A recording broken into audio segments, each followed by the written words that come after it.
Hello दोस्तों, तो कैसे हैं आप सब। आप सबका स्वागत है मेरे यूट्यूब चैनल पे जिसका नाम है शर्मा गुरुकुल। तो आज हम बात करने वाले हैं कि आप अपना टाइम टेबल कैसे बना सकते हैं और उसके अकॉर्डिंग आप अपने टाइम को कैसे मैनेज कर सकते हैं और अपने गोल को कैसे अचीव कर सकते हैं ईजिली।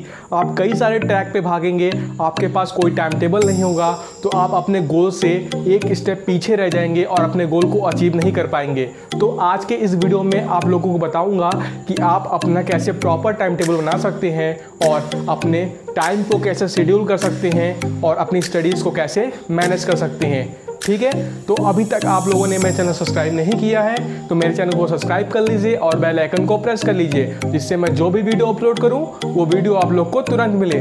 तो देरी ना करते हुए इस वीडियो को शुरू करते हैं। Let's start the video.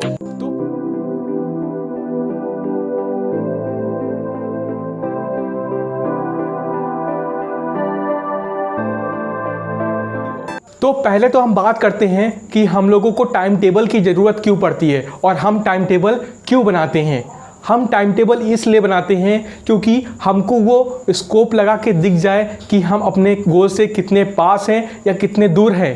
ठीक है, और हम किस ट्रैक पे चल रहे हैं, कोई हम गलत ट्रैक पे तो नहीं है। लेकिन अगर आप टाइम टेबल बना लेते हैं तो आपका वो जो ट्रैक है जिस पे आप चल रहे हैं वो भी ठीक हो जाएगा और अपने गोल के एक कदम आप नज़दीक भी हो जाएंगे।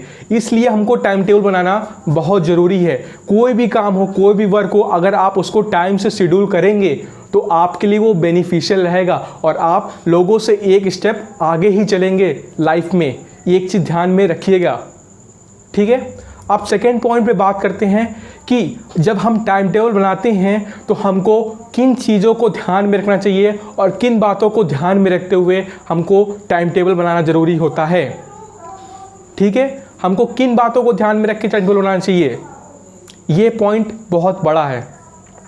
ठीक है, हमको उन पॉइंट्स को ध्यान में रखना चाहिए जिन पॉइंट को हम अपने लाइफ में या फिर अपने सक्सेस स्टोरी में उस चीज़ को लाना चाहते हैं या फिर हम उस स्टेप पे या उस ट्रैक पे चलना चाहते हैं। तो आप जब भी अपना टाइम टेबल बनाएं तो आप दो फैक्टर्स को मोस्ट इम्पॉर्टेंट माइंड में रखें कि आपका लॉन्ग टर्म गोल क्या है और आपका शॉर्ट टर्म गोल क्या है। शॉर्ट टर्म गोल की हम पहले बात करते हैं।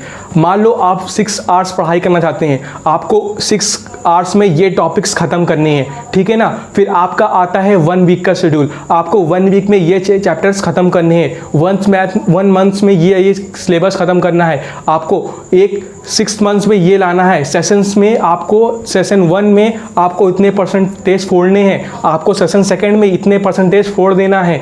ठीक है ना, ये सब चीज़ें आपकी शॉर्ट टर्म्स गोल में आती है। इस कहने का मतलब बस एक ही है कि आपका जो प्रेजेंस है आप उसको अच्छा करें, बाय मिनट बाय सेकेंड आप उस चीज़ को अच्छा करें। ठीक है, तब आपका लॉन्ग टर्म गोल अपने आप ही अच्छा हो जाएगा। ठीक है ना, अब मान लो लॉन्ग टर्म गोल में आपका एम है कि मुझे क्लास 10th में बोर्ड एग्जाम्स में 95% फोड़ने हैं। ठीक है, 95% आप कैसे फोड़ सकते हैं, जब आपका शॉर्ट टर्म गोल अच्छा होगा, आप सेशन 1 सेशन 2 में अच्छे स्कोर्स करेंगे, आपका लॉन्ग टर्म गोल अपने आप अच्छा हो जाएगा। ठीक है, उसके बाद आपका मान लो एम है कि मुझे IAS क्रैक करना है। ठीक है, आप क्लास 10th में आपका एम है कि मुझे IAS क्रैक करना है आफ्टर 5 ईयर्स। ठीक है, तो आपको पहले इंटरमीडिएट पढ़ना पड़ेगा, आपका उसमें 2 साल जाएगा, आपको ग्रेजुएशन करना पड़ेगा 3 साल, तब आप क्या हो पाएंगे, एलिजिबल हो पाएंगे IAS पेपर के लिए, IAS एग्जामिनेशन के लिए। ठीक है ना, तो वो आपका वो चीज़ आपकी लॉन्ग टर्म गोल है। ठीक है ना, वो चीज़ क्या है, आपकी लॉन्ग टर्म गोल है, वो आपको 5 से साल बाद वो चीज़ करनी है। लेकिन आपको उससे पहले क्या शॉर्ट टर्म गोल देखने पड़ेंगे, आपको daily by day by second by पर मिनट आपको वो सब चीज़ें अच्छी करनी पड़ेगी, तब जाके आपका वो लॉन्ग टर्म गोल आप इजीली अचीव कर पाएंगे। ठीक है, तो आपको मैं एक चीज़ बताना चाहूँगा कि जब मैंने टाइम टेबल स्टडी की टॉपर्स के कि टॉपर्स अपना टाइम टेबल कैसे बनाते हैं, तो मैंने उनके टाइम टेबल में 3 चीज़ कॉमन पाई। वो क्या क्या 3 चीज़ कॉमन थी, पहला स्लीप, दूसरा स्ट्रेस बस्टर और तीसरा स्लॉट ऑफ टाइम। ये 3 चीज़ कॉमन थी। पहली चीज़ पे बात करते हैं, स्लीप। ठीक है, आपको मैं एक एग्जांपल देता हूँ कि आप मोबाइल फ़ोन यूज़ करते होंगे, आप स्मार्टफोन यूज़ करते होंगे, तो जब उसकी बैटरी फुल चार्ज रहती है तो आपका मोबाइल बहुत अच्छे से काम करता है। लेकिन जब उसकी बैटरी डल हो जाती है, डाउन होने लगती है, तो क्या करते हैं, आप उसको चार्ज में लगाते हैं। सेम एज़ ह्यूमन लाइफ में भी होता है। जब आप सो के उठते हैं तो आपका जो माइंड होता है एकदम फ्रेश होता है, ठीक है ना। तो आपका जो माइंड होता है और जो माइंड की पावर होती है वो बहुत ही अच्छे से मतलब कैपेबल होती है उन चीज़ों को लेने में या फिर उस चीज़ को समझने में, ठीक है। और जब आप थक जाते हैं, 6 घंटा कंटिन्यूसली पढ़ लेते हैं, उसके बाद आप लोगों का जो माइंड होता है वो डल होने लगता है, तो आपको चीज़ें फिर समझ में नहीं आने लगती है, ठीक है ना। उसके बाद फिर आपको क्या करना चाहिए, आपको सेकंड पॉइंट बताता हूँ, स्ट्रेस बस्टर। मतलब आप कुछ सोशल साइट्स पे चले जाइए या फिर कोई गेम खेल लीजिए, कोई ऑनलाइन गेम खेल लीजिए, कोई वीडियोस देख लीजिए फ़नी, ठीक है ना। ऐसे आप करके अपना स्ट्रेस रिलीज़ कर सकते हैं, अपने स्ट्रेस को आप रिलीज़ कर सकते हैं ईजिली।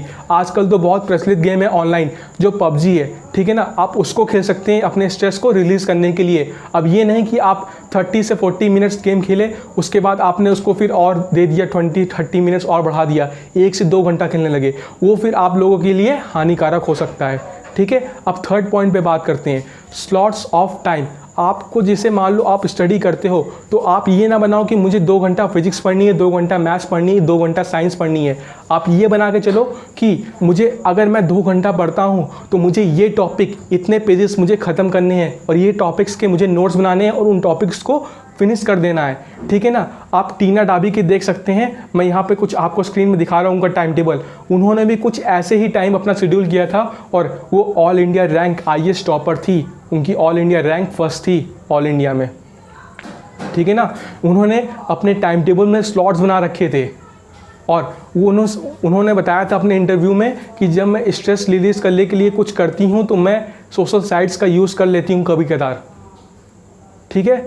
तो आप भी कुछ गेम्स खेल सकते हैं अपने स्ट्रेस रिलीज़ करने के लिए, लेकिन आप इतना मत खेल जाइए कि आपके लिए वो हानिकारक बन जाए, ठीक है।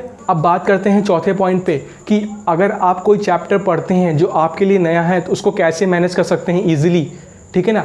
आप कोई भी चैप्टर शुरू करते हैं तो कोशिश करिए लास्ट 10 ईयर्स के प्रीवियस पेपर्स जो आपके हैं उसको पहले सॉल्व कर लीजिए और उनको देख लीजिए कि कौन कौन से क्वेश्चंस इंपॉर्टेंट है और चैप्टर में से कौन कौन से क्वेश्चंस आ रहे हैं, तो आप उसको अच्छे से हैंडल कर लेंगे और आपके लिए वो बेनिफिशियल रहेगा और चैप्टर आपको वो चीज़ समझ में भी आएगी और जो मेन पॉइंट्स है आप उन पे फोकस भी कर पाएंगे, ठीक है ना। जब आपको वो चीज़ याद रहेगी तो आप उस पर फोकस कर जाएंगे आराम से, ठीक है। अब बात करते हैं 5वें पॉइंट की कि जो आपका यूज़लेस टाइम है आप कैसे उसको यूज़फुल बना सकती हैं। सबसे इम्पॉर्टेंट टॉपिक है, इसीलिए मैंने उसको लास्ट में रखा है कि आपका जो यूज़लेस टाइम है आप कैसे उसको यूज़फुल बना सकते हैं।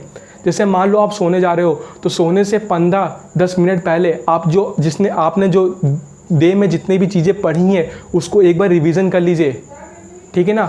उससे क्या होगा, जब आप नेक्स्ट डे उस चीज़ को पढ़ेंगे तो आपके दिमाग में रहेगी और फॉर्मूला आपको याद रहेगा, तो आप अच्छे से वो चीज़ कर पाएंगे, ठीक है। तो आज का वीडियो हम यही समाप्त करते हैं। अगर आप लोगों को ये वाला वीडियो अच्छा लगा हो तो इसको लाइक करिएगा, सब्सक्राइब करिएगा और बेल आइकन को प्रेस कर लीजिए, ठीक है। तो मिलते हैं नेक्स्ट वीडियो में। Good luck and good bye.